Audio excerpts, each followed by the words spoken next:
नमस्कार दोस्तों, आज है 13 अगस्त और स्पेशल करंट अफेयर्स में फ्रेंड्स आपका स्वागत है। आज का हमारा पहला क्वेश्चन है, फूड सिस्टम विजन 2050 पुरस्कार के लिए दुनिया के टॉप 10 विजनरीज में से भारत की किसे चुना गया है? Who has been selected as one of the top 10 visionaries in the world for the Food System Vision 2050 Award? तो हैदराबाद स्थित गैर लाभकारी संगठन नंदी फाउंडेशन को फूड सिस्टम विजन 2000 पुरस्कार के लिए दुनिया के टॉप 10 विजनरी में चुना गया है। Hyderabad based non profit organisation Nandi foundation.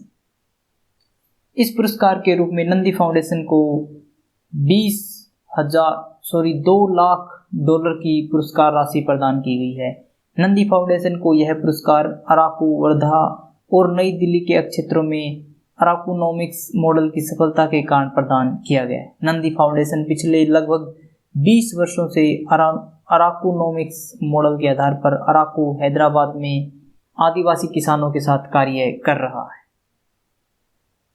Food vision prize 2050। Arakunomics model कौन सा है? Which is the Arakunomics model? तो यह एक नया एकीकृत आर्थिक मॉडल है जो पुनर्योजी कृषि के माध्यम से किसानों के लिए लाभ और उपभोक्ताओं के लिए गुणवत्ता सुनिश्चित करता है। This is a new integrated economic model that ensures benefits for farmers and quality for consumers through regenerative agriculture. इस आर्थिक मॉडल के आधार पर अराकू के आदिवासी किसानों ने अराकू क्षेत्र में विश्व स्तरीय कॉफी का उत्पादन किया, जिसे 2017 में पेरिस, फ्रांस में लॉन्च किया गया था। इसके साथ ही अराकू के आदिवासी किसानों ने कार्बन अवशोषण के लिए 155 से अधिक गांव में 25 मिलियन पेड़ लगाए हैं। अराकू में अराकूनोमिक्स की सफलता से प्रेरित होकर वर्धा के कृषि समुदायों ने और साथ ही नई दिल्ली में एक शहरी फार्म सह कार्यक्रम में इस मॉडल को अपनाया गया है। वहन वो चंपारण सत्याग्रह। चंपारण सत्याग्रह कब हुआ था? तो बिहार में 1917 में हुआ था चंपारण सत्याग्रह। यह सत्याग्रह 3 कठिया पद्धति से संबंधित था। राजकुमार शुक्ला के आग्रह पर गांधी जी ने चंपारण आने और कृषकों की समस्याओं की जांच की थी। एन.जी. रंगा ने गांधी जी के चंपारण सत्याग्रह का विरोध किया था, जबकि रविंद्रनाथ टैगोर ने चंपारण सत्याग्रह के दौरान इन्हें महात्मा की उपाधि दी थी। भारत छोड़ो आंदोलन की शुरुआत कब हुई थी? When was the Quiet India Movement started? तो 8 अगस्त 1942 को भारत छोड़ो आंदोलन की शुरुआत हुई थी। 8 अगस्त 2020 को देश भर में महात्मा गांधी द्वारा शुरू किए गए भारत छोड़ो आंदोलन की 78वीं वर्षगांठ मनाई जा रही है। भारत छोड़ो आंदोलन भारतीय स्वतंत्रता संग्राम में एक महत्वपूर्ण मोड़ के रूप में सामने आया था। यह माना भी जाता है कि भारतीय स्वतंत्रता संग्राम का आखिरी सबसे बड़ा आंदोलन था जिसमें सभी भारतवासियों ने एक साथ बड़े स्तर पर भाग लिया था। बम्बई के ग्वालियर टैंक मैदान में अपने एक भाषण में गांधी जी ने करो या मरो का नारा दिया और धीरे धीरे पूरा देश एकजुट होने लगा। पीपीपी शुरू करने के पीछे हरियाणा सरकार का क्या तर्क है? What is the reasoning of Haryana government for introducing PPP? Haryana के अधिकारियों ने कहा कि आधार कार्ड केंद्र सरकार से संबंधित है। इसमें व्यक्तिगत विवरण शामिल किया जाता है, किंतु यह एक इकाई के रूप में पूरे परिवार का प्रतिनिधित्व नहीं करता है। Haryana official said that the Aadhaar card belongs to the central government. It includes personal details but does not represent the entire family as a unit. कुछ परिस्थितियों में राज्य सरकार के लिए राज्य में रहने वाले सभी परिवारों पर नजर रख पाना संभव नहीं हो सकता है।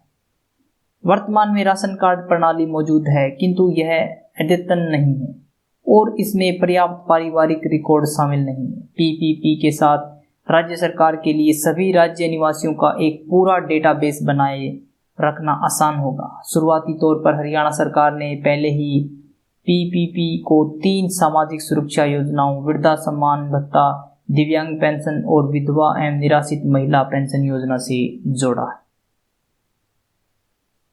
फ्रेंड्स, अगर आपको एसएससी सीएचएसएल या एसएससी सीजीएल, सीपीओ, एमटीएस किसी भी एसएससी एग्जाम के लिए करंट अफेयर प्रिपेयर करनी है तो आप यहां से कर सकते हैं। राष्ट्रीय हथकरघा दिवस कब मनाया जाता है? National handloom day is celebrated. 7 अगस्त को राष्ट्रीय हथकरघा दिवस मनाया जाता है। इसी दिन 1905 में स्वदेशी आंदोलन की शुरुआत हुई थी, जिसका उद्देश्य हथकरघा उद्योग के बारे में लोगों के बीच बड़े पैमाने पर जागरूकता पैदा करना और सामाजिक आर्थिक विकास में इसके योगदान को रेखांकित करना है। स्वदेशी आंदोलन की शुरुआत कब हुई थी? When did the स्वदेशी मूवमेंट बिगिन? तो 7 अगस्त 1905 को कलकत्ता के अंदर शुरुआत हुई थी स्वदेशी आंदोलन की। ब्रिटिश सरकार लॉर्ड कर्जन ने 20 जुलाई 1905 को बंगाल के विभाजन की घोषणा कर दी थी। इसके परिणाम स्वरूप 7 अगस्त 1905 को कलकत्ता के टाउन हॉल में स्वदेशी आंदोलन की घोषणा की गई। इसी बैठक में ऐतिहासिक बहिष्कार प्रस्ताव पारित हुआ, जिसमें ब्रिटिश वस्तुओं के बहिष्कार को राष्ट्रीय नीति के रूप में अपनाया गया। पहली बार इस आंदोलन में स्त्रियों ने घर से बाहर निकलकर विरोध प्रदर्शनों में भाग लिया, धरने पर बैठी, किंतु यह आंदोलन बंगाल के किसानों को प्रभावित न कर सका। केवल 12 साल ही इसका अपवाद रहा जहां किसानों ने इस आंदोलन में भाग लिया था। संघ लोक सेवा आयोग के अध्यक्ष के रूप में किसे नियुक्त किया गया है? Who has been appointed as the chairman of the Union Public Service Commission UPSC? तो शिक्षाविद professor Pradeep Kumar Joshi, educationist professor Pradeep Kumar Joshi को यूपीएससी का अध्यक्ष के रूप में नियुक्त किया गया है। प्रदीप कुमार जोशी वर्तमान में संघ लोक सेवा आयोग के अध्यक्ष के तौर पर कार्य कर रहे हैं। उनकी इस नियुक्ति से आयोग के सदस्य का एक पद रिक्त हो गया है। इससे पूर्व प्रदीप कुमार जोशी छत्तीसगढ़ और मध्य प्रदेश लोक सेवा आयोग में बतौर अध्यक्ष कार्य कर चुके हैं। उन्हें मई 2015 में संघ लोक सेवा आयोग में सदस्य के रूप में शामिल किया गया था। आयोग के अध्यक्ष के तौर पर उनका कार्यकाल 12 मई 2021 को समाप्त होगा। अयोध्या में राम मंदिर का निर्माण मंदिर वास्तुकला की किस शैली में किया जाएगा?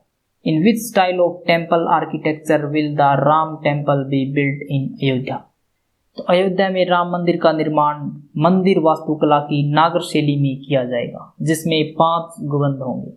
Ram temple in Ayodhya will be constructed in the Nagar style of temple architecture, which will have 5 domes.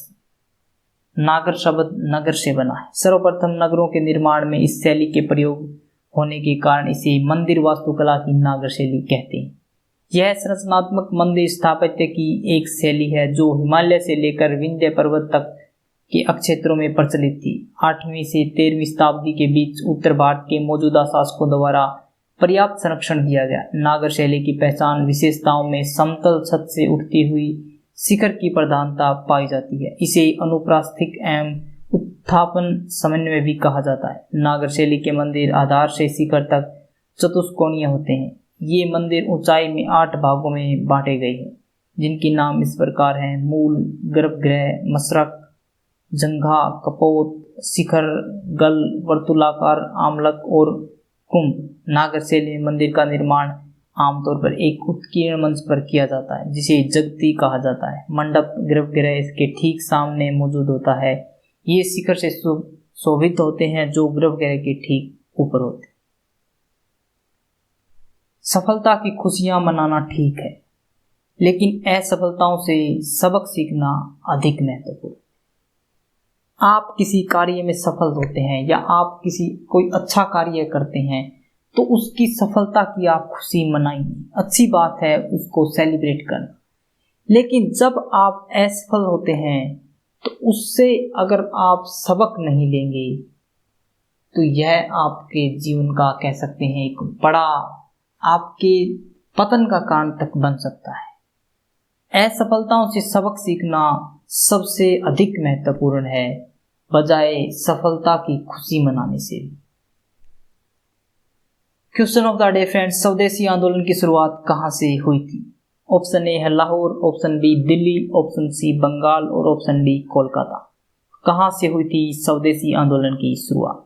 Friends, अगर आपको वीडियो अच्छी लगी तो इसे लाइक करें, शेयर करें और हमारे चैनल को सब्सक्राइब करें ताकि आपको नोटिफिकेशन मिलता रहे।